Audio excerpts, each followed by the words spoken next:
ಮಾನ್ಯ ಅಧ್ಯಕ್ಷರೇ, ಬಹಳ ಗಂಭೀರವಾದಂಥ ವಿಚಾರವನ್ನ ಇವತ್ತು ನಾವಿಲ್ಲಿ ಚರ್ಚೆ ಮಾಡ್ತಾ ಇದ್ದೇವೆ. ಇಡೀ ವಿಶ್ವ ನಮ್ಮನ್ನು ನೋಡ್ತಾ ಇದೆ. ನಾನು ನಿನ್ನೆ NRI ಬಗ್ಗೆ ತಾವು ಅವಕಾಶ ಮಾಡಿಕೊಟ್ಟಿದ್ರಿ, ಮಾತನಾಡುವಾಗ ಅವರಿಗೆ ಅಭಿನಂದನೆಯನ್ನು ಹೇಳಿ ತಾವು ಕೂಡ ಅವರಿಗೆ ಅಭಿನಂದನೆಯನ್ನು ಹೇಳಿದ್ರಿ. ಅದಾದ ಮೇಲೆ ನನಗೆ 3-4 ಕಡೆಯಿಂದ ಮಿಡ್ಲ್ ಈಸ್ಟಿಂದ, US ಇಂದ, UK ಇಂದ ಎಲ್ಲ ಕಾಲ್ ಬಂತು. ಬೇರೆ ಬೇರೆ ನಮ್ಮ ಕನ್ನಡಿಗರು ಅಲ್ಲಿ ಕೂತ್ಕೊಂಡು ನೋಡ್ತಾ ಇದ್ದಾರೆ ನಮ್ಮ ಡೆಲಿಬರೇಷನ್ಸ್ ಅನ್ನು. ನನಗೆ ಆಗ ಅನ್ನಿಸ್ತು, ಎಷ್ಟು ಸೀರಿಯಸ್ ಆಗಿರ್ಬೇಕು ನಾವೆಲ್ಲ.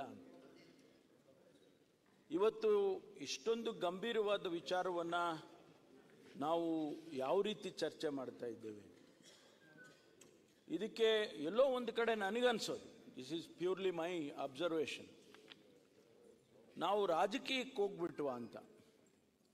ರಾಜಕೀಯದ ಚರ್ಚೆಗಳನ್ನು ಮಾಡೋದಕ್ಕೆ ಇಂಥ ಗಂಭೀರವಾದ ವಿಚಾರವನ್ನು ನಾವು ಉಪಯೋಗಿಸ್ಕೊಳ್ತಾ ಇದ್ದೀವಿ ಅಂತ ಹೇಳಿದ್ರೆ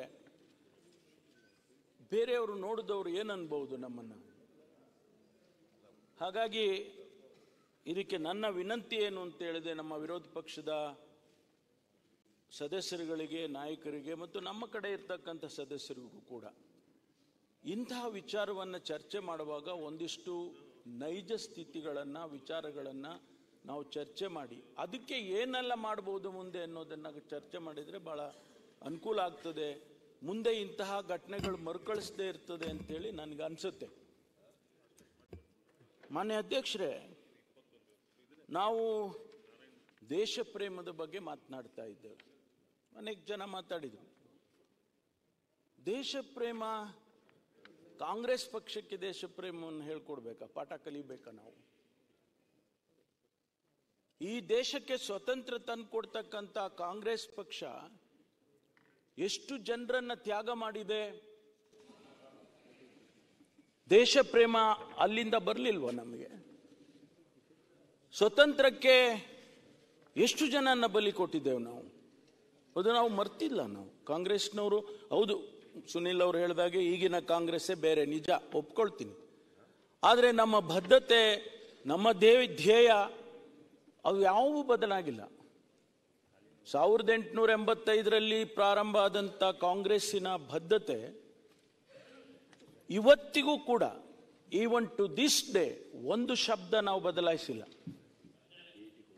ಒಂದು ಶಬ್ದ ನಾವು ಬದಲಾಯಿಸಿಲ್ಲ. ಹಾಗಾಗಿ ದೇಶ ಪ್ರೇಮ ಅನ್ನೋದು ಕಾಂಗ್ರೆಸ್ನವರಿಗೆ ರಕ್ತಗತವಾಗಿ ಬಂದಿದೆ ಅನ್ನೋದನ್ನ ಹೇಳ್ತೀನಿ. ನಿಮಗೆ ಬಂದಿಲ್ಲ ಅಂತ ಹೇಳ್ತಿಲ್ಲ ನಾನು, ಖಂಡಿತವಾಗಿ ನಿಮಗೆ ಬಂದಿಲ್ಲ ಅಂತ ಹೇಳ್ತಾ ಇಲ್ಲ ನಾನು. ಆದರೆ ಕಾಂಗ್ರೆಸ್ನವರಿಗೆ ದೇಶ ಪ್ರೇಮ ಹೇಳ್ಕೊಡೋದು ಎಷ್ಟು ಸಮಂಜಸ, ಒಂದು ರೀತಿಯಲ್ಲಿ ನಗುಪಾಟ್ಲಾಗ್ಬಿಡುತ್ತೆ. ಹಾಗಾಗಿ ಕಾಂಗ್ರೆಸ್ಗೆ ಆ ಪಾಠವನ್ನು ಯಾರೂ ಹೇಳ್ಕೊಡೋ ಅಗತ್ಯ ಇಲ್ಲ ಅಂತ ಹೇಳೋದಕ್ಕೆ ಬಯಸ್ತೇನೆ. ಎರಡನೇದು, ಪಾಕಿಸ್ತಾನಕ್ಕೆ ಬೆಂಬಲ ಕೊಡ್ತೀರಿ, ಪಾಕಿಸ್ತಾನದ ಬಾವುಟಕ್ಕೆ ನೀವು ಸಹಕಾರ ಕೊಡ್ತೀರಿ, ಬಾವುಟ ಆರಿಸೋರಿಗೆ, ಪಾಕಿಸ್ತಾನ್ ಜಿಂದಾಬಾದ್ ಅನ್ನೋರಿಗೆ ನೀವು ಅವರಿಗೆ ಸಹಕಾರ ಕೊಡ್ತೀರಿ. 1972ರಲ್ಲಿ ಪಾಕಿಸ್ತಾನದ ಮೇಲೆ ಯುದ್ಧ ಮಾಡಿ ಇನ್ನೇನು ಪಾಕಿಸ್ತಾನವನ್ನೇ ಮುಗಿಸ್ತಾ ಇದ್ವಿ ನಾವು. ರಂಗೂನಿನಿಂದ, ಇಸ್ಲಾಮಾಬಾದಿಂದ ಹತ್ರ ಹೋಗಿ ಪಾಕಿಸ್ತಾನ ದೇಶವನ್ನೇ ನಾವು ವಾಪಸ್ ತಗೊಳ್ತಕ್ಕಂಥ ಸ್ಥಿತಿಯಲ್ಲಿ ನಾವು ಇದ್ವು.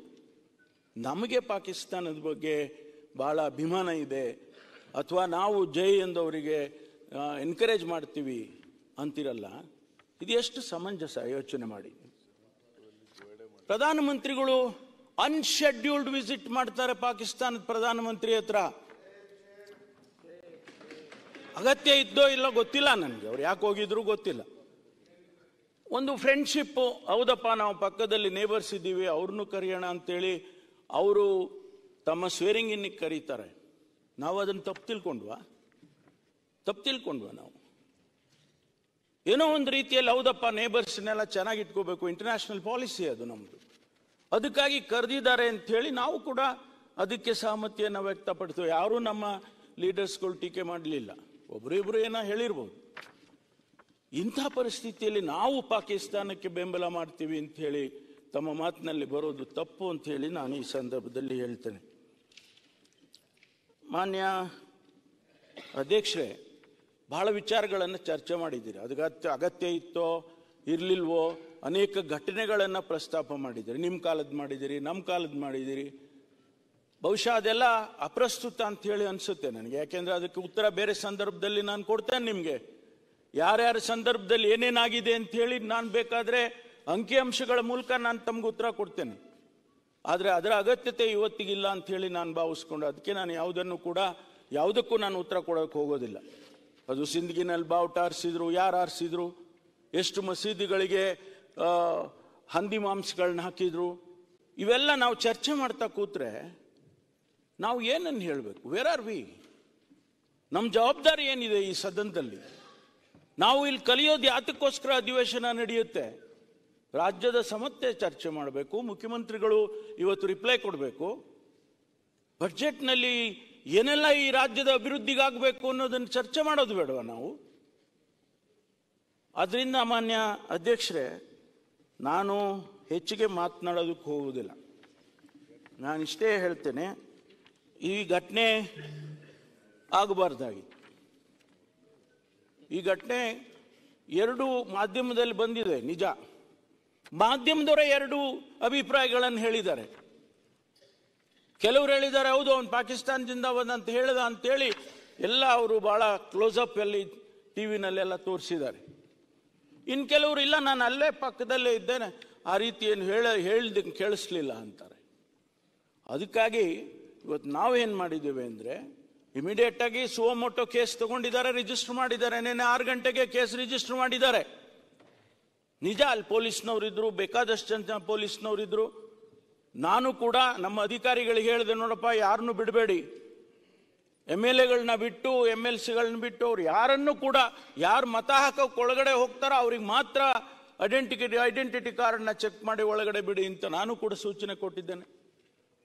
ಆದರೆ ಗೆದ್ದಾದ ಮೇಲೆ 4 ಜನ, ಮಾನ್ಯ ಅಧ್ಯಕ್ಷರೇ, ಅಜಯ್ ಮಾಕನ್ ಅವರು, ನಾಜೀರ್ ಹುಸೇನ್ ಅವರು, GC ಚಂದ್ರಶೇಖರ್, ನಾರಾಯಣ್ ಸಾಬ್ ಬಾಂಡೆ 4 ಜನ ಗೆದ್ದಿದ್ದಾರೆ. ಗೆದ್ದಾಗೆ ಅವರ ಸಹಕಾರ ಕೊಡ್ತಕ್ಕಂಥವ್ರು, ಅವ್ರ ಜೊತೆಯಲ್ಲಿ ಬಂದಂಥವರು, ಅವರು ಒಂದಿಷ್ಟು ಸಂತೋಷವನ್ನು ವ್ಯಕ್ತ ಮಾಡಿದ್ದಾರೆ. ಇವರ ಜೊತೆಯಲ್ಲೂ ಬಂದಿದ್ದಾರೆ.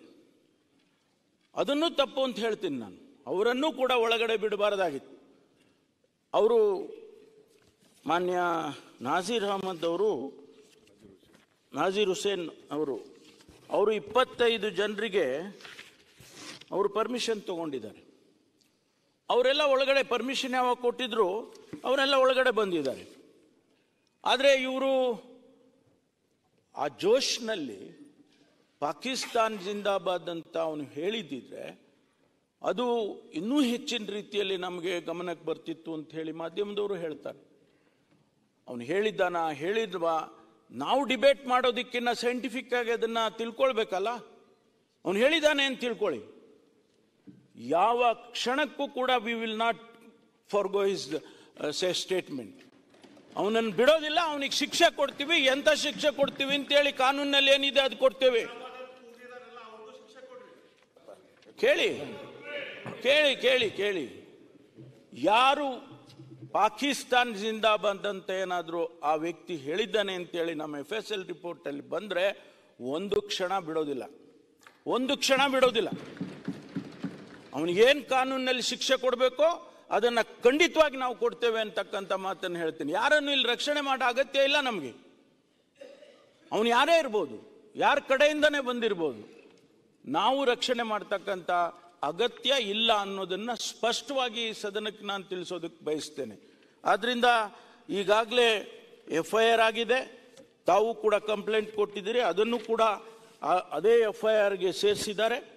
ಇನ್ವೆಸ್ಟಿಗೇಷನ್ ಮಾಡ್ತೀವಿ. FSL ರಿಪೋರ್ಟ್ ಬಂದ ಕ್ಷಣ ನಾನು ಕ್ರಮ ತಗೊಳ್ತೀನಿ ಅಂತ ಹೇಳಿ ನಾನು ಈ ಸಂದರ್ಭದಲ್ಲಿ ಹೇಳ್ತೇನೆ.